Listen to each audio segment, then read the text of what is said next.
Hey, yo, this is going to be a rant, but I want to talk about this particular subject. But first things first, I do this for me, for venting purposes, and if you don't like it, please get the fuck off my channel. I'm not looking for any praise, no accolades. Now, back to the subject at hand. I want to talk about the Little Durk situation. That's right, the Little Durk situation where he's being charged with murder for hire and all that stuff, and that's a nasty crime. That's a nasty felony crime. And in my honest opinion, like the old saying goes, you live by the sword and you die by the sword. Plain and simple. Like his father did all those years in prison, now he's following it. Now basically he's following into his father's footsteps. So now he's about to go to prison. What's that old saying? The sins of the father shall come upon the sons and all that stuff. Well, you see it right now. The sins of the father shall come upon the sons. Look at Big Durk and Lil Durk. There you go, man. And people saying that, oh, this is a win for black people and in Chicago and all that stuff. I mean, to some people, yeah, but once you really think about it, it's actually a nasty blemish on young black folks, young black people in the black community. Because think about it, man. You have a rich rapper who was a millionaire, who had the ability to make a change for the better, to help out his peoples and to help out other peoples in the neighborhood. But he still want to continue on with the gangster lifestyle. Because I realized something, man. If you want to be into Hollywood, if you want to get into Hollywood and surpass your old dealings, you have to let go of the past. If you get what I'm saying, if you want to get into Hollywood and intermingle with those people, intermingle with those people of power, you have to let go of that gangster side. You have to let go of the old school ways when you was in the gangster lifestyle in Chicago. But instead, Little Durk wanted to, I guess, hold on to the lifestyle. He thought that he could do both. He thought that he could continue on with the gangster lifestyle and intermingle into that Hollywood music success. It doesn't work like that, man. You have to let the old ways go so you can enter in the new ways and get that new money and get that new success and elevate yourself. But like they said before, man, you live by the sword, you die by the sword. And it's very unfortunate for Lil Durk. But overall, I'm gonna be real with you. The way how things is looking now, you got this informant the informant kind of found out the informant was his so-called right-hand man that he took care of for so long.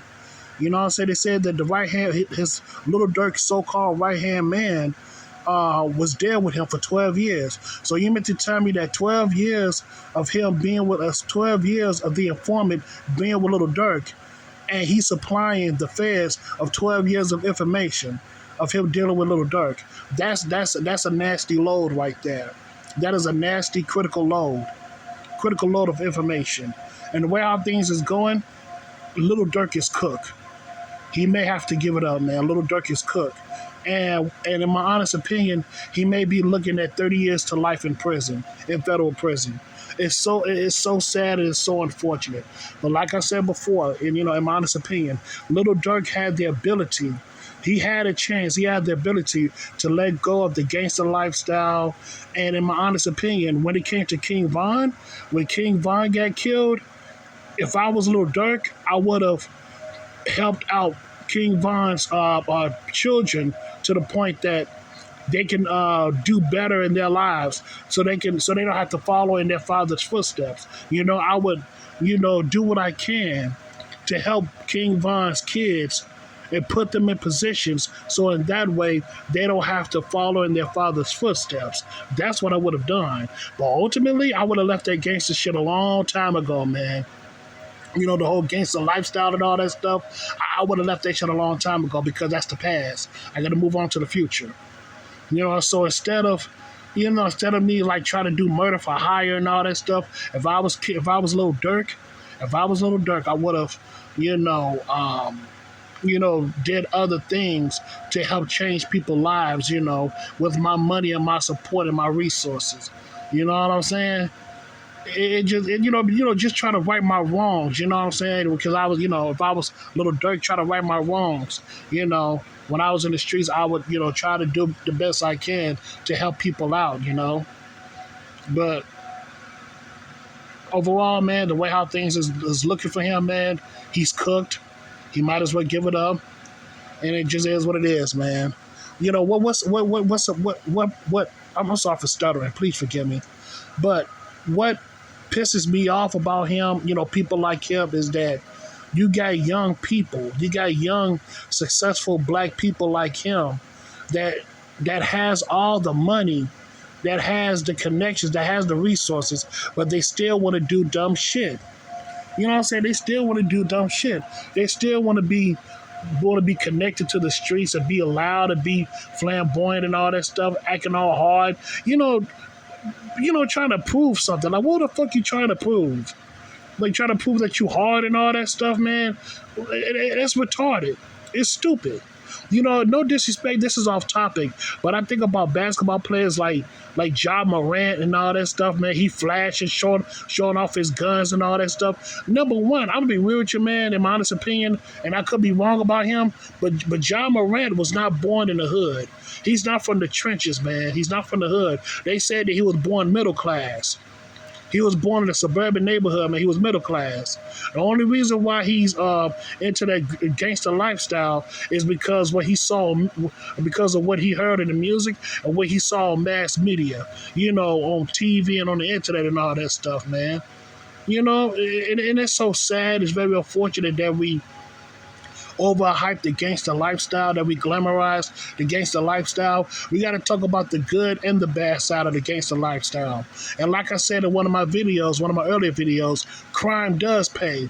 It pays on the front end and the back end. The front end is that you get all the money and the luxury and the props when it comes to doing dirt. But at the same time, you also get in the back end. What if you get caught up in the jam? What if you get arrested? You know what I'm saying? You be looking at 30 years to life, just like Lil Durk.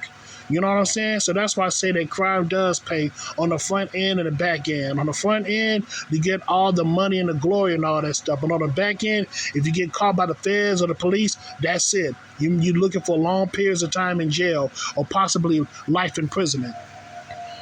But overall, though, man, like I said before, do I feel sorry for Lil Durk?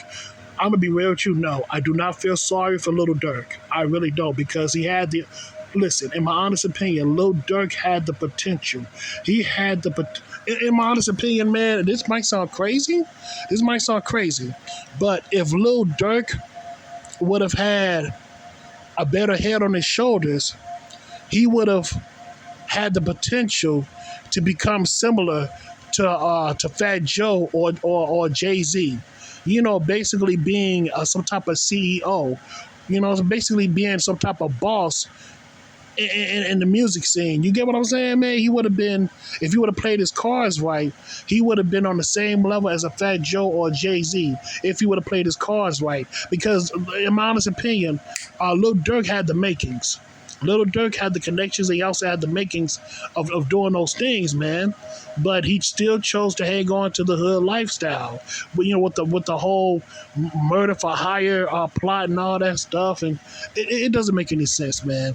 And that's what pisses me off with black men like him, man. You had all the money and the resources, but you still want to hold on to the whole gangster lifestyle. Like, who the fuck you trying to prove?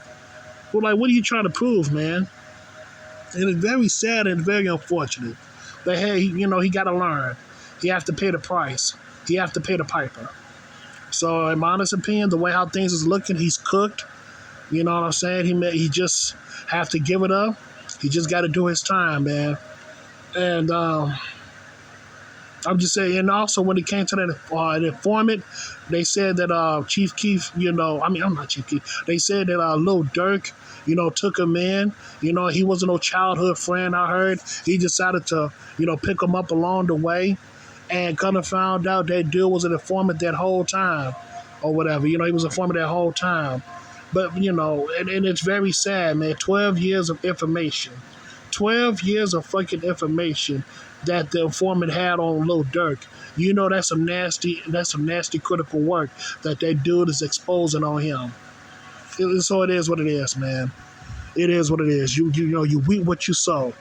You live by the sword, you die by the sword. But ultimately, man, it is very unfortunate, especially in the black communities. The sins of the father shall come upon the sons, and we're seeing it right now. We're seeing it right now in HD. Big Durk, Lil Durk. It is what it is. But that's all I got to say about that, man. You know, that's all I got to say. So, yeah, man. So, thank you so much and have a good day.